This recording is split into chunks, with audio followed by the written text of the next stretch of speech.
If there's one way to bulletproof your stay and maximize your enjoyment in Ireland, it's to build an emergency fund. In this video, I'm going to be showing you how I built one. More coming right up. Hey guys, welcome back to the channel. My name is Michael Leonard and I'm a recent graduate from the University of Limerick here in Ireland. In this video, I'm going to be showing you how I built an emergency fund of 1,000 euros and how you can do one too. I'll first take you through what an emergency fund is, why it's so important, and then I'll explain how I did it. And if you stick around to the end, I have some tips that I found that I think are absolutely clever and are worth doing. Stick around to the end for that. First off, what's an emergency fund? An emergency fund is simply a certain amount of money you set aside for unexpected life events. Some people also refer to this as a rainy day fund, but the same concept still applies. An emergency fund's purpose is to take care of whatever life throws at you when you're not looking. Now we're talking about true emergencies here. A car accident, hospital visit, a particular month where you can't pay your rent on time. What doesn't count as an emergency? Glad you asked. ASOS sales do not count as an emergency. Drinks at the closest pub or any pub, in fact, does not count as an emergency. Valentine's Day gifts for your girlfriend. Yep, I said it. Those things do not count as an emergency. According to an article by Rachel Cruz on RamseySolutions.com, which is a website by Dave Ramsey, if you want to check it out, you should ask yourself these 3 questions before attempting to dip your hand into your emergency fund. First, is it unexpected? Second, is it necessary? And lastly, is it urgent? I pretty much covered this, but to take it home, why do I need an emergency fund? It's quite simple. The reason is you don't know what could happen a month from now, a week from now, tomorrow, or the very minute after you finish watching this video. That's why you need an emergency fund. So how did I save up my first 1,000 euros? First, I tried to understand where my money was going. That meant looking at my monthly bank statements. Some people will advise you to look at your spending habits over the course of 30 days, but I like to look at past data to kind of determine what my spending habits were. That meant I'd order bank statements, open up a Excel spreadsheet and dump all the data from my bank statements into that Excel spreadsheet and kind of see how my money spending habits going. Next thing I did was to get on some kind of budget. There are different budgeting methods out there. There's strict ones like the zero-based budgeting method, or ones for keeping your spending in check, such as the envelope method. But I prefer to use the 50-30-20 rule because it's simple to do and allows me to split my money into 3 major categories: needs, wants, and savings. 50% being needs, 30% being wants, and 20% being savings or paying off debt. Now those numbers I throw out there might feel specific, but don't let them feel like constraints. The rule I use is the 50-20-30, which means I have 50% for my needs, 20% for my wants, 30% for my savings, instead of the 50-30-20 rule. It allows me to be more frugal and save more. Whichever budget you use, the data you got from looking at your bank statements should influence that budget. Whatever I got from my bank statements, I used it and determined what my needs, wants, and savings would be like. First of all, 30% goes into my savings. Needs: housing, feeding, transportation, clothes, utilities. My wants: monthly subscriptions, travels, going out to hang out with friends, entertainment. Once you've got an idea of how you spend your money, then you can develop a plan for how to save 1,000 euros. And you need to be aggressive about it. The goal is to save this money as quickly as possible. This might mean cutting out a subscription or going out, not buying that favorite dress you wanted for your birthday, or going all out.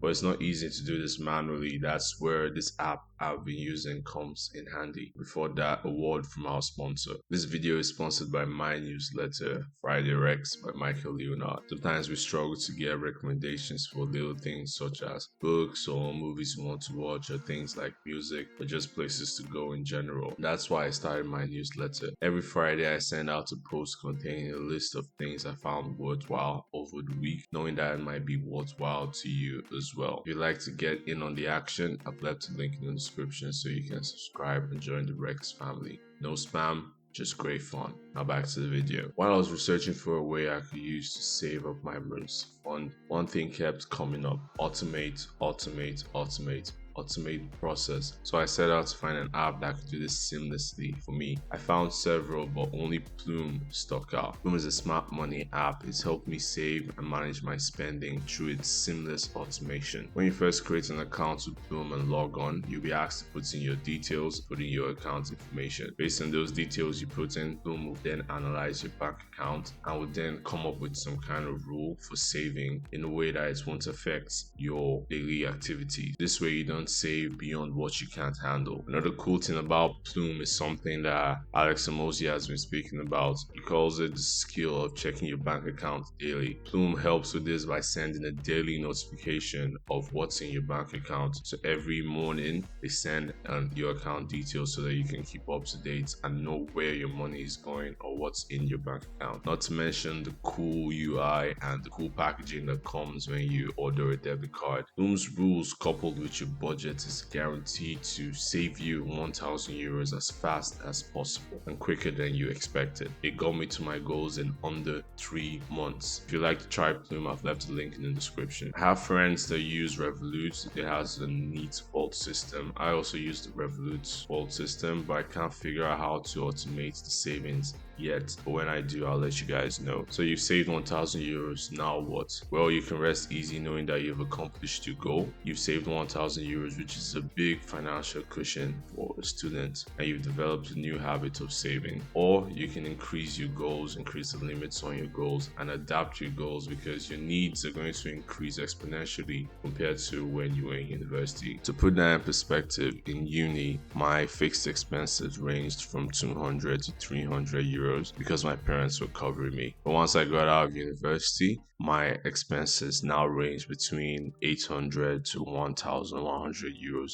monthly. A big jump, I know, but you have to be prepared for this. As promised, here are some clever tips for saving cash that I found, and I'm definitely going to be using most of these this year. First of all, boost your savings by depositing tax-back work bonuses and gift money directly into your savings account. Speaking of tax back, I'm going to be doing a video for how you can request a tax back on your tuition, so stay tuned for that. Tip number 2, challenge yourself to a no spending month. Insane, I know, but you can start small by maybe having a no spending week in some months during the year. I'm definitely going to be doing a 30-day no spending challenge, so if you'd like to see that, drop a comment and I'll make it happen. The no spending month excludes your essential expenses, of course. Tip number 3, save your change. At the end of each day, why don't you put your loose change in a jar, or that's where something like Plume's automated roundup rule comes in handy. Tip number 4, use student coupons. This is one I see which is really underutilized by students. You can check out websites like studentbeans.com. Shout out to my friend Femi for linking us up with that. Or you can walk into a store and ask them straight up to their face, do you guys do student deals? And most of the time they'll say no, but in a few stores you might get yes. They might have 20% off, 30% off. I for one can't wait to hear that you succeeded in saving your first 1,000 euros for your emergency fund. If you enjoyed this video, you might enjoy another video of mine where I spoke about 5 best investments every student in Ireland should make. Check that right here.